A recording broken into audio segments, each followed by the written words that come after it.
You're listening to Reza Riffs with Reza and Alan Lee, right here on LA Talk Radio.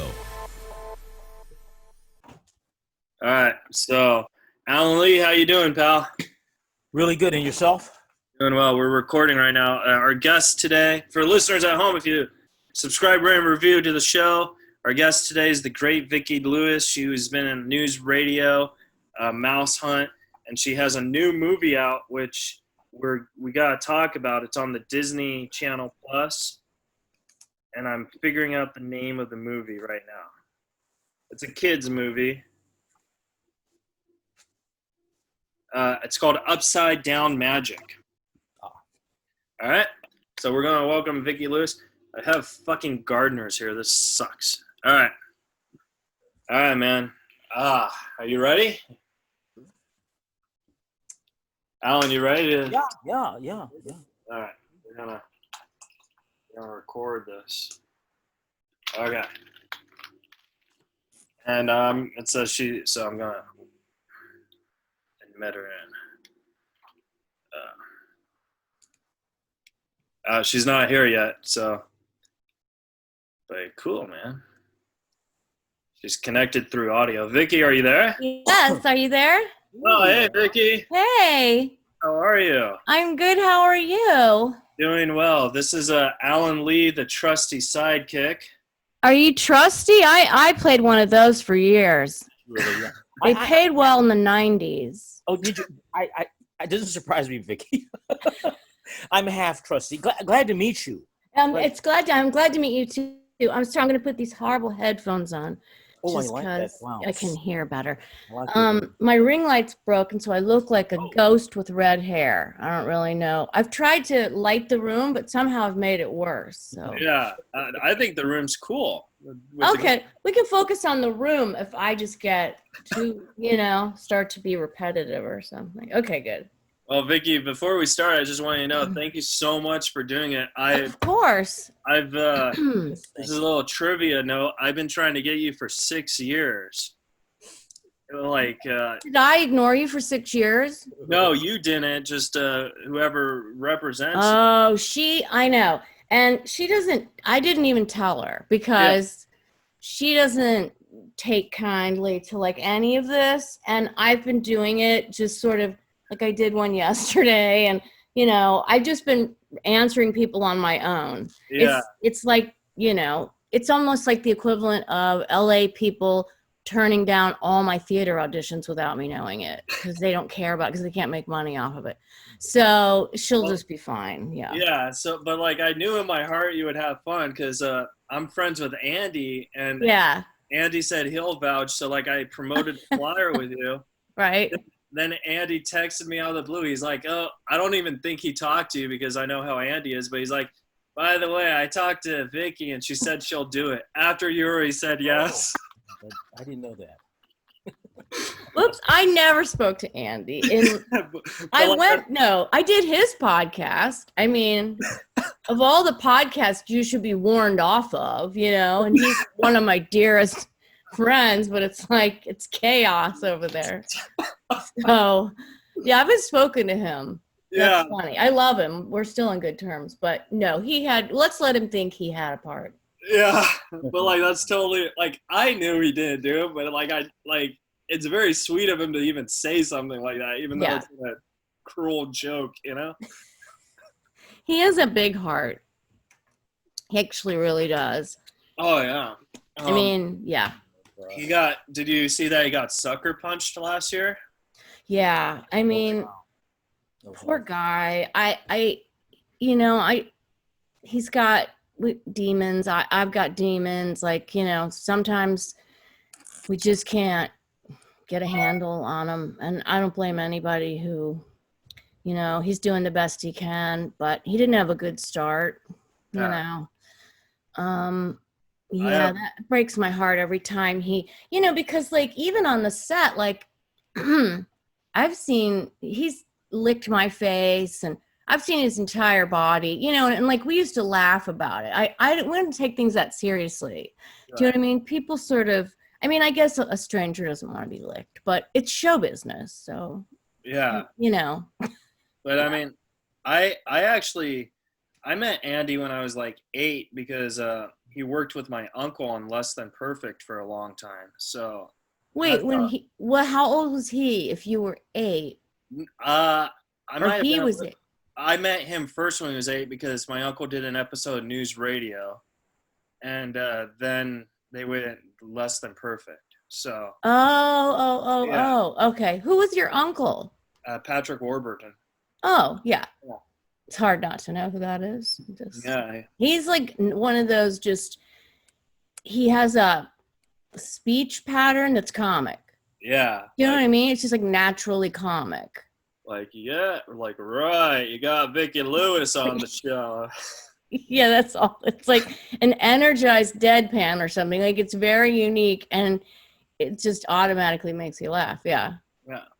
So, Vicki, you have this new movie on Disney called Upside Down Magic. Yeah. And I'll be honest, I haven't seen it, but just by looking at the trailers, it looks like it's going to be like a series, right? Well, and it's really a cool movie. Like, it's for really young kids and teenagers. Dog's on the thing. Yeah. What? Your dog's on your... Yes, he gets on Marley. That's his station. He's like old man perimeter. Oh, he just moved down. Hold on. Hey, buddy. Are you on the table, Mabel? Yeah, I love you. Can you still see him? Yeah, no, yeah. I was just worried. I'm sorry. He that's his like stakeout. Wait, let me put his books back so he doesn't get freaked out.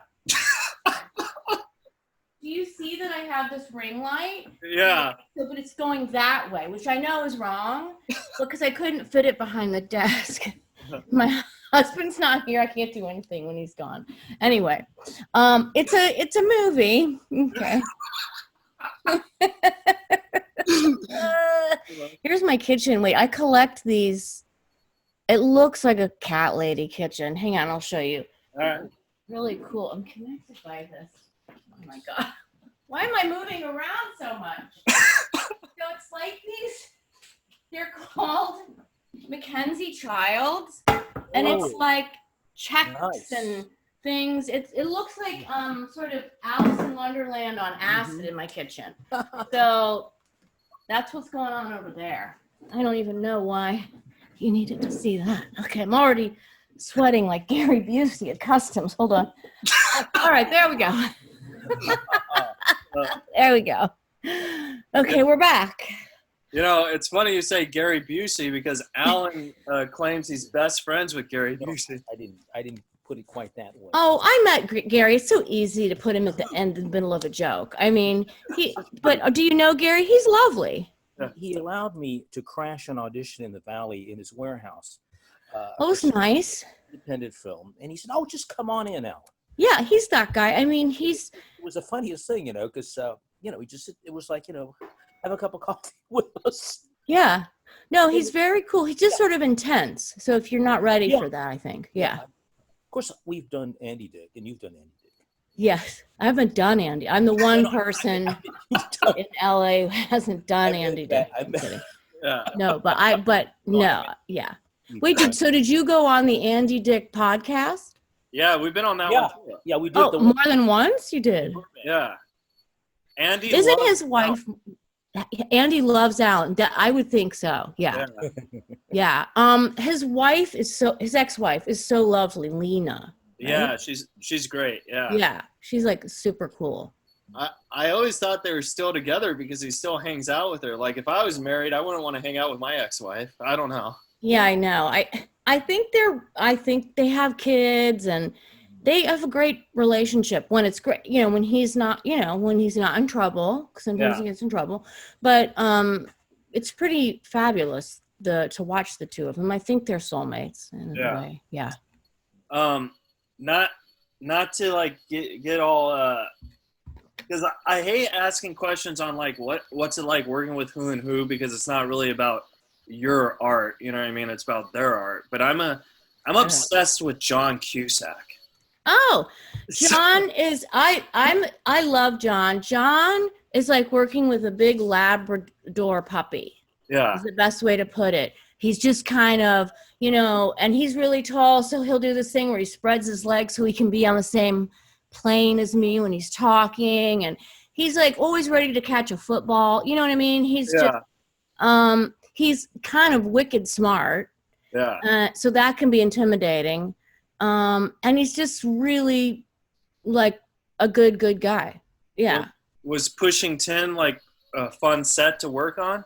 That was a great set. It was so interesting for me because, you know, early on when I would do those movies, it was kind of surreal for me. And particularly because we were all in the Tracon, which is, you know, the airport control system of 3. So you're doing 3 airports. So it's not just a regular, what's it called? Control tower. Right. It's a Tracon because you're doing Chicago traffic, New York traffic, you know. So it was a big set with tons of actors, and it would be like Billy Bob Thornton, John, you know, all these, the girls, you know, Angelina Jolie and Kate were not in my scenes, but I would hang out with these guys and I learned so much because I was in the same scene. You know, I didn't have as much dialogue a lot of the time, well, never, but I got to watch them and I just learned so much because they don't act.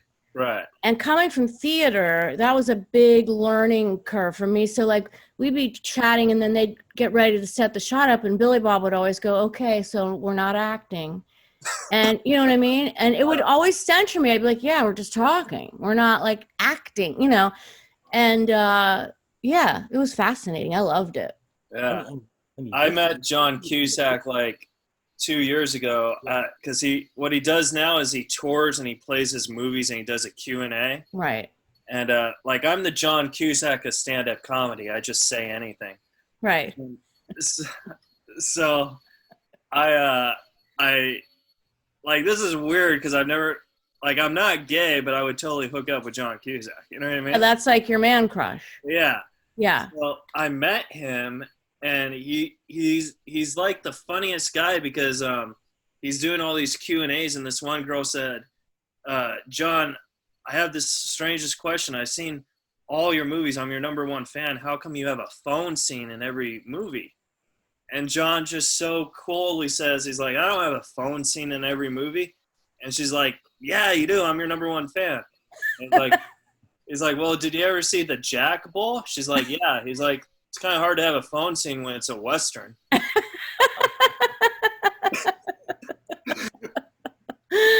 He's so wicked smart. He's got he lives in Chicago now. He doesn't even live. Yeah. Yeah. I tweet him every night. You do? Hoping for him to do the podcast. When I met him, he said he'd do it, but I think he just said it to be nice. Yeah. He's nice though. That's the thing. It's Labrador puppy. It's just, yeah, of course he'll do it, you know. God, yeah. No, he's nice. He's friends with my friend Paul Hipp. I don't know if you know Paul Hipp. Paul Hipp played my ex-husband on Three Sisters, but we've been close friends for years. And they're like kind of like besties.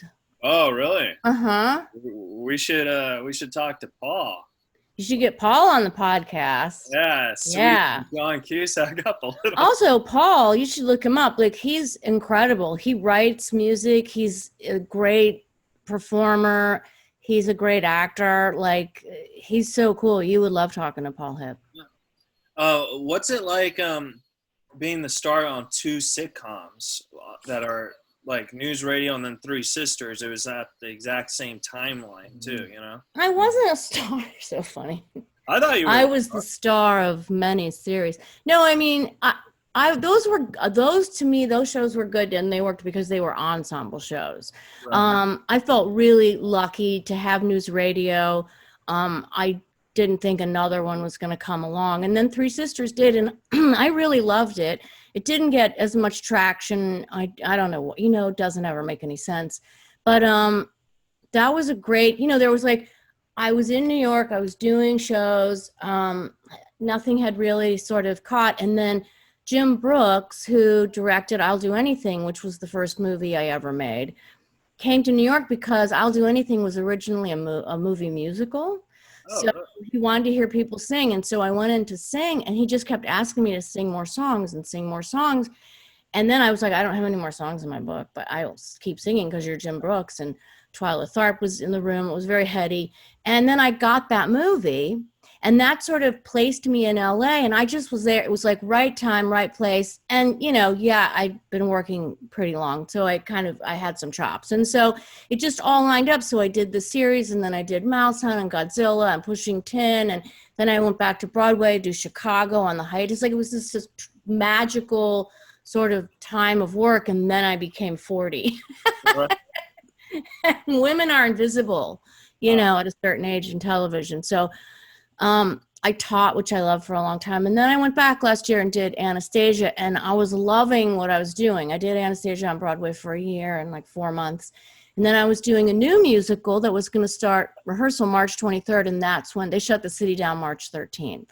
Oh, do you still, this whole thing ends, do you still have that part? Like, are they, that's awesome. Yeah, they've already announced it for spring of 2021. Then they had to adjust that again. I think, it will come back for sure. It's a matter of when people want to pay to be spit on again. It's like, that's all we do is aspirate, you know what I mean, as actors. So until there's a vaccination, I think probably, but yeah, it's there, and it's got great producers and great director, a great cast. It's called Between the Lines. It's based on best-selling book by Jodi Picoult. So, and I play 5 characters in it. Like, it's really cool. I was so excited to do it. So, yeah. So how is that, like, in your mindset, playing 5 characters? Like, are you excited, or are you nervous, or are you like? I don't think anybody wants like 2 hours of me. Right. Like, I'm the secret weapon, right? Like, you want me to just come out and, and sing really loud and be funny and then go, I think. And so these are like perfect for me because they're little vignettes, but they sort of showcase, like, one of them's 65, a librarian. She's kind of a coloratura singer. One of them's a whacked out school teacher. There's a big belt number. Then there's one where she's written a book and she's a mom, and they're like, it's really varied, and I sort of pop in and out. So, I don't have to carry the show, but It's like it's my favorite thing to do, kind of pop in and out. And playing 5 people was not, I mean. Is that the most you've ever played though? In one show? Yeah. Yeah. I think So like, that's pretty impressive because I can barely play one character.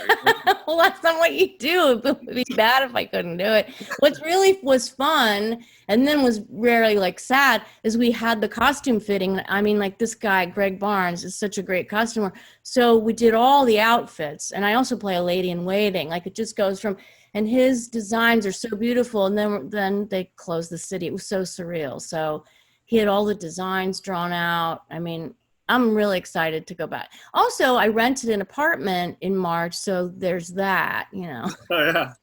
That worked out really well. So are you going to, because Alan is also going from LA to New York because he's taking care of his mom, and you're going to LA and New York. So like, how's that? Because Alan was saying, like, sometimes it's a little hectic in New York. Yeah, I haven't gone back yet, but I'm going in a couple weeks. It's strange. I live on the Upper West Side, and I know it's gotten kind of volatile up there, or at least that's what people are saying. But I mean, I lived in New York City in the 80s, so I don't, I think I'm most concerned about the plane ride. I think I'm just going to dress like an astronaut, and people can stare at me if they want to. But, I just don't want to get sick on the plane. Yeah, that would be bad, getting sick on a plane. Yeah.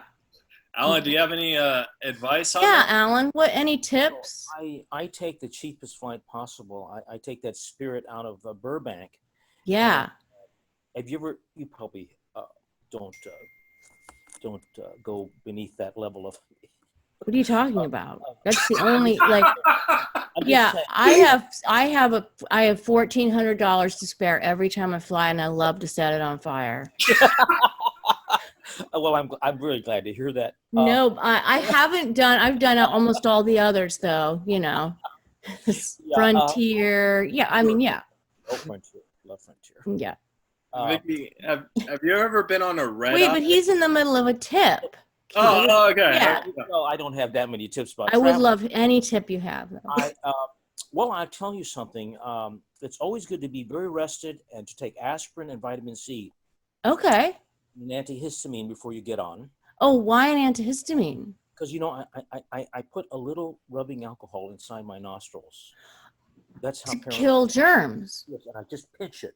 Yes. My ENT gave me this is so we're on a whole other show now. She gave me this salve. It's like an antibiotic salve. Yeah. And she's like, put it around your nostrils. Ah. And so, yeah, same idea. That's good. The aspirin and the antihistamine. That's so you don't you. Get any mucus or Yeah, because that's what the germs. Somebody behind you's coughing and sneezing. The And germs that go. vitamin C, I take it every hour. You do, Hour? Every hour. and you don't get any stomach troubles or. No, It doesn't no, affect- I don't. Yeah. Some people take a lot of zinc. Oh, no, that's the next. You took the words out of my Oh, mouth. Zinc is a okay. biggie. Zinc is a biggie. Okay. I was thinking that years ago I took a Stella Adler's class, and their first thing she was saying, voice, voice, voice, and you're the best representation of that. I was thinking about your voice acting, your singing, the animation you've done, and the theater. And it's funny because you are the epitome of a performer who uses their voice across all platforms. Yeah. I mean, who No, I know doesn't? what you mean. I don't mean to say that, but you know what I'm saying is Yeah. that to me is a very amazing dynamic. And you were in the Crucible. I was. No, Uh, the- I was. I know. I was. Yeah, I played Mary Warren. But you played Mary Warren, yes. Yeah. Exactly. And Arthur Miller was hanging around. And My next question is that you met Arthur Miller, and obviously you worked with Arthur Miller. Wow. yeah, That's- that was crazy. Is that intimidating? Yeah. Uh, He wrote. He had a book that he had written, and he signed the front of it inside for me. And he wrote, "You are the quintessential Mary Warren," which I don't know if that was a compliment or not, because she's crazy. You know what I mean? It's a crazy. So at the time, I was like, "Yeah, I'm the best Mary Warren." Wait a minute, I don't know, but no, it was pretty incredible. Yeah, it was a great experience. But yeah, I do. I mean, I love to sing, and I love to use my voice, and so I think it's my strong suit, definitely. And so yeah. That was the question I had. Is on your website it says you're doing a lot of singing. Are you gonna release an album of singing, songs? I mean, that's what we're going to work on this extended hiatus. Yeah. And my husband's a sound designer, so we can sort of do that in the studio on our own and just sort of one track at a time, fill in the musician tracks. And I did an album that is out, which is it was like my Joni Mitchell Blue album. It's called East of Midnight, and I wrote it, I produced it, I sang it, and it was orchestrated by Allen Ginsberg's orchestrator. And it's we use them for coasters because it's so depressing, but it was cathartic, and it means a lot to me. I'm proud of the work. But I think I'd like to do a kind of a standard show tune, like What I Do record, that Right. people would be like, that's fun, I want to get that. Instead they go, look, Vicki Lewis made an album, I'm going to hear, the songs from Funny Girl. And then it's like, I want to die. And, so I think we'll make like an upbeat record. That's how old I am. We'll make a record. You should do a tour when this comes up, like Vicki. Yeah. Yeah. Well, I was working on, I think regional theater will come back, sort of light up a little bit quicker all around. And, I was working on a show called Rivers Cross. Lonnie Price was directing it, and I was playing Joan Rivers. And it's a small group of characters, and I think it would be a perfect piece to kind of put, somewhere, because it's just me, and it's a fabulous chapter. They didn't pick an obvious chapter of her life. So it's after her husband killed himself, and she made a gay best friend at Bergdorf's, which is, I believe, a true part of the story. And he had HIV, and that was her sort of introduction to AIDS and being an advocate for it, and they were very close, and so it's a really interesting chapter. But I think that would be a good show. Yeah, any show that's small and would probably. So singing, yes, it's just you and the piano player. Yeah. You're also one of my favorite comedic actors because I don't know, but you work with a lot of really funny people, and I feel like you outshine the funny people. Like Lee Evans is probably my favorite stand-up. Oh, he's so good. Phil Hartman, and Andy and stuff. But like, it just seems like your scene presence. I even saw you on an episode of Norm, and you outshined him. It's so funny that you say that because that was that girl. She was really like touched, right? And so there was a scene where I was crying, and I just remember Norm stopping in the middle of the scene, going, "Are you okay?" and he was so sweet, and I was like, "Yeah, no, it's in the scene." And I cry, and then like he's like, "Oh, cool, you're cool though," and I was like, "Yeah." And then like we went back to do it again, and he stopped me. He goes, "You're upset?" I'm like, "No, I'm not." And he's like, "You're really good." But I'm like, "You wrote the script, But I mean, again, that's that. But it's easy to shine when you have 3 lines and not 27 lines. So I'm lucky that way. If I'm used properly, I'm I pull focus in a good way, I hope. Yeah. When you were filming Godzilla, were you scared of a creature that was only on screen for 6 minutes? Okay.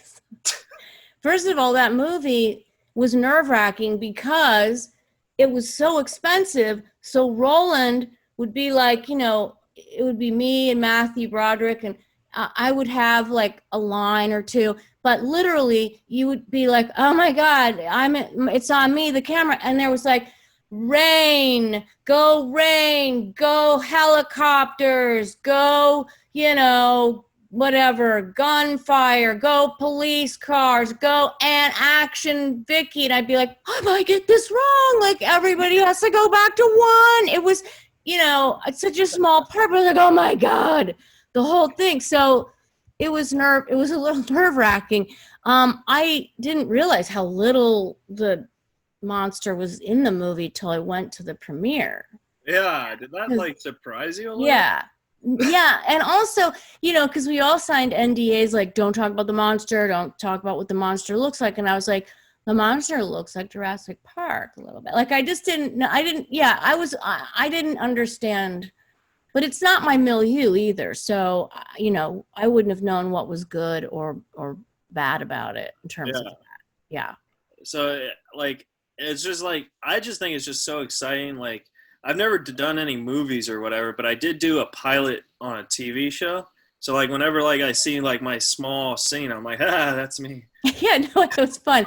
TV is really fun because it's more like theater. Well, when you have an audience and the pace of it. Movies, it's about waiting. Okay, Vicki, so you're in. It's a lot of I'm trying to rest, but my hair's done, and I'm 60, so the makeup's going in, and I'm looking older as I wait, and then you're up, So there's a lot of waiting. It's, and when you're working in a movie, it's fascinating, wonderful, but the waiting is a little, not my favorite part of it. I'm complaining about doing a movie. I mean, maybe I'll do another movie. You wait a lot in your trailer while they bring you stuff. But that's just the money's good. I just got a message saying there's only 10 minutes left of this meeting, but we did get some Twitter questions for you. So I wanted. Oh, is this a meeting? I didn't know. So official. Okay, bring it on. Twitter question. Yeah. There's 3 of them. This is from Ashley Green. Vicki, when you did The Ugly Truth, did you fall in love with Gerald Butler? I didn't fall in love with him in the romantic sense, but he's so funny. He kept asking me if his accent was believable, and then he kept pulling pranks, and he was sitting on a toilet that was on the set in the corner. He was just very accessible. He's shorter than you think he's going to be. He's adorable. I didn't fall in love with him in that way, but he's so lovable and so fun. He has no airs about him. Yeah. I think it's because the character you played, you're all over him. You know what I mean? Yeah. Well, I'm all over me around him. I don't really think he notices me, but yeah, but he was really great. Yeah. Vicky, with all these shows being rebooted, do you think there's a chance News Radio will be rebooted? You know, I don't, just because of Phil Hartman. Right. I think if Phil were around, it would have a different vibe around it. Also, it doesn't feel like a Paul Sims move to me, Right. the producer of the show. You know, I would love it. I just don't. You know, I also would love if it would sort of come back around and be on, you know, a bigger presence on cable or Netflix or something, or Hulu. Because new audiences find it even when it's like stuck at 4 a.m. on, you know, some crazy channel. So, but I honestly, I don't think so. But of course, I would love that. Right. Okay. And then Vicky, you were in every episode of News Radio except for one. What happened to that episode? I was making Mouse Hunt. And so that was the episode with the water, the Titanic episode. And I was not in it because I was making a movie. Yeah. Did you at least get paid for that episode too? No. Oh my God. Wait, no. I don't know the answer to that. I probably didn't. I shouldn't have. Yeah. But that would have been cool if you did, because like you're a regular, you know? Yeah, I mean, I had a contract for a certain number, so maybe they negotiated that I got paid for it. I made so much in the 90s, I don't really remember. I would know now if I was getting paid for it. Alan, do you have any final questions for Vicky? You know, you working with Joe Rogan and Andy Dick goes back to my my first question about voice and physicality. And I felt that all of you had a certain kind of athleticism, you know. Oh, that's interesting. With his you know, almost all that physicality, physical comedy he did, and Rogan, who ends up being his physical works out a lot. Yeah, and I thought that was funny because you look quite in good shape yourself there. I'm a dancer. Yeah, it's funny that you say that, but yeah, Andy has no bones in his body. But yeah, we were very good physical comedians, I think. And we were like the perfect group of like troubled people. we were like the right kind of dark, so we all got along. Do you know what I mean? We were all a certain, there was an eccentricity that was common among us. I don't know how to, you know, like Dave Foley used to say, we are on an island, sitcom island over here of like, we related with each other really well. We were really tight, and it was a really cool group of people. I will always cherish that. I don't think there'll ever be an experience like that for me again. Yeah. Do you think when Lovitz, I mean, obviously I think Lovitz joined the show because of the passing of Phil, but do you think that changed? Because I know Andy's not the biggest Lovitz fan. No, I was in my car one day and I was giving Andy a ride because Andy never has a car for obvious reasons. And so, so I was giving Andy a ride, and then all of a sudden, the next thing I know, his window's down and my window's down, and John Lovitz is here and Andy's in the car, and it was like this fight, you know. He had a visceral reaction to Andy. Andy had a visceral reaction to John. So it wasn't, their relationship wasn't the best for a lot of reasons I'm not really clear on. But is that like awkward to like as a work environment because right. Yeah, because you're friends with both of them, and then like you're like, oh, I don't want to pick sides. I just want to work. You know what I mean? Yeah, it never felt like that on the set. And I think I mostly would be with John, or there was a whole group. You know, when there's 9 people, it doesn't really get tense like that. Andy was always professional. John was professional. So I don't remember it feeling tense on the set. And, you know, the two of them, when they're angry, they're funny to me. Which is terrible. So I never felt tense. No. All right. So your new movie, Upside Down Magic, is on Disney right now. Where can the folks follow and support you? And what are the plans when this is over? Well, I'm Vicki Lewis 1 on Instagram. Instagram's like the most that I hang out the most on that. Off Broadway, Between the Lines in New York City when Broadway opens back up. And until then, you can find me in my home on Twitter or Instagram. Like, yeah. Well, thank you so much. Talking to great people like you. Yeah. Like, it really means a lot to me that you responded to my tweet, because like I know like sometimes I over tweet, and there's no such thing. I know you are so apologetic and lovely, but I'm a bad communicator. I also forget, like I'll say yes and then somebody will text me like, Vicki, we're supposed to be on Zoom right now. I'm like, so I was happy to do it. And I watched an interview, I checked you out first. But I watched you being interviewed, and you were fascinating. And I hope this is a cool guy. Like, I'd like to talk to him. So, thanks for asking me. Thank you. I just thought, like, because like with my Asperger's, like sometimes I It doesn't come off like that. Okay, cool. Ever, just so you know. Oh, well, thank you. I love you so much, and I love you back. This is fun, and I hope when this is over, we could come get together in a studio and do it again and get coffee. Let's do it. All right. For sure. That's a date for sure. All right. Okay. Ditto, Vicki. Thank you so much. My pleasure. You guys be safe, okay? All right. Bye, Vicki. Okay. Bye. Wow. That was Vicki Lewis, guys. Alan says we have 1 minute remaining. Okay, we should tell. Am I still there? No, I'm gone. Okay. Oh, no, you're still there. Oh, no, I am? Okay. Okay. Bye, Vicki. Bye. Thanks again. Perfect ending. Oh, okay. She's gone. Less than 1 minute. We could guys end this, buddy. I love you. Gotta go.